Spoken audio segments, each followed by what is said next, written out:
Hi friends, I'm Tilak. You're watching Tech May Be Unique, and today we're going to see how to erase a border line on your Microsoft Excel web. So if you are just creating some borders and you just want to erase some of the line in the border, you can just do this with this option. And if you're new to this channel, make sure to click on subscribe button below. We just move on to the video. So how to erase the borderline on your Microsoft Excel web or on your computer, just going to show.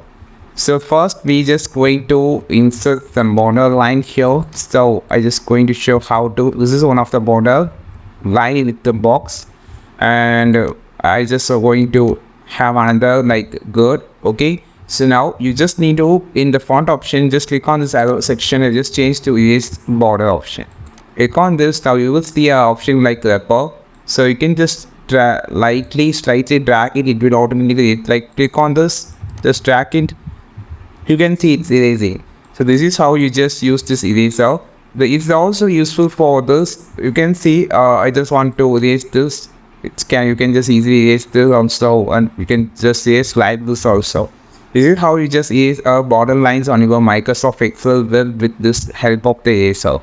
I think this video helped you. Not like this video, share this video, subscribe this channel. We will meet on next video with a super valuable content. This is Tilak signing off from Tech May Be Unique. Have a wonderful day.